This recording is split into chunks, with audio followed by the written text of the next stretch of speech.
Hello students, आज हम उपवाक्य पढ़ेंगे कि उपवाक्य क्या होते हैं।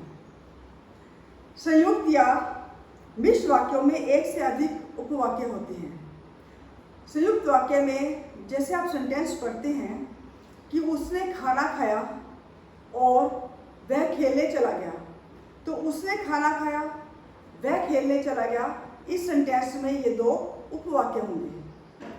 लेकिन हम संयुक्त वाक्य जैसे करते हैं, उसमें संयुक्त वाक्य में दोनों ही जो उपवाक्य हैं वो समानाधिकरण होते हैं।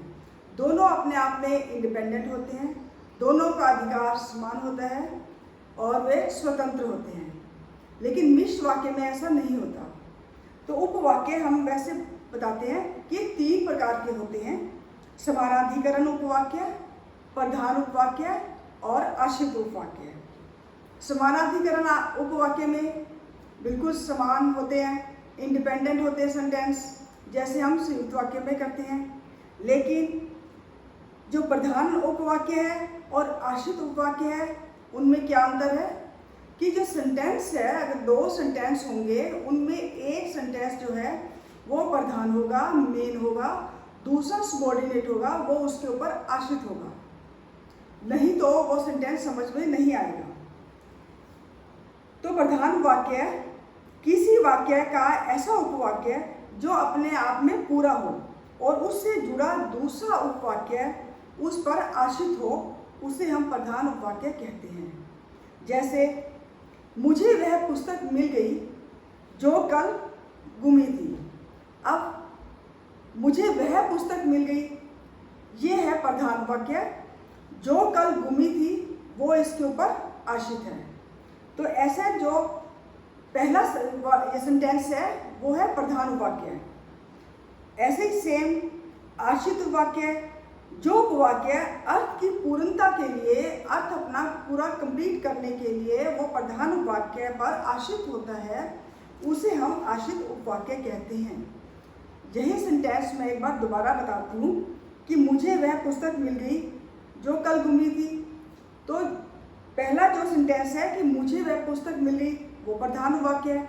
जो कल गुमी थी वो क्या है? आश्रित उपवाक्य है। तो ये जो आश्रित उपवाक्य है और प्रधान उपवाक्य है वो मिश्र वाक्य में ज़्यादातर पूछे जाते हैं। मिश्र वाक्य में जो आश्रित उपवाक्य हैं उनके 3 प्रकार होते हैं: संज्ञा उपवाक्य, विशेषण उपवाक्य और क्रिया विशेषण उपवाक्य है। संज्ञा उपवाक्य में ये उपवाक्य प्रधान उपवाक्य के कर्म होते हैं और संज्ञा या संज्ञा पदबंध के स्थान पर आते हैं। प्राय की का यूज होता है इसमें, ये की से जुड़े होते हैं। की क का छोटी ई की मात्रा, जिसको कि इंग्लिश में हम बोलते हैं जैसे टीचर सेड दैट, ये दैट रहते हैं, टीचर ने कहा कि। ये की जो है वो जहाँ पर भी आ जाए संज्ञा उपवाक्य होता है। एग्जाम्पल देखो, मेरी दौड़ धूप का उद्देश्य है कि परिवार को सुखी देख सकूं। इसमें झूठ नहीं कि दुनिया में सीधे को सब सताते हैं।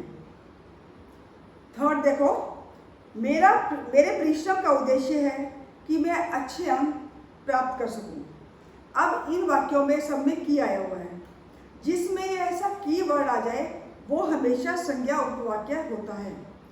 कई बार स्टूडेंट्स हम की का यूज़ नहीं करते, लेकिन हम कोमा लगा देते हैं, उसका की का लोप कर देते हैं। लेकिन आप पढ़ोगे या सुनोगे तो लगेगा कि इसमें की होता है। जैसे मेरी दौड़ धूप का उद्देश्य है परिवार को सुखी देख सकूं। अब इसमें लिखा ना हो तो समझ आना कि इसके अंदर की है। तो ऐसे उपवाक्य संज्ञा उपवाक्य कहते हैं। और अगर आपको कोई मुश्किल लगे तो आप ये ध्यान रखना कि प्रधान उपवाक्य की क्रिया से आप क्या प्रश्न कर लें, जिससे कि आपको उत्तर मिल जाएगा। जैसे मेरी दौड़ धूप का उद्देश्य है, क्वेश्चन मार्क देख लो, क्या उद्देश्य है? परिवार को सुखी देख सकूं। मेरे परिश्रम का उद्देश्य है, क्या उद्देश्य है? कि मैं अच्छे अंक प्राप्त कर सकूं। तो ऐसे आप क्या से भी क्वेश्चन बनाकर देख सकते हो। सेकंड पॉइंट है विशेषण उपवाक्य।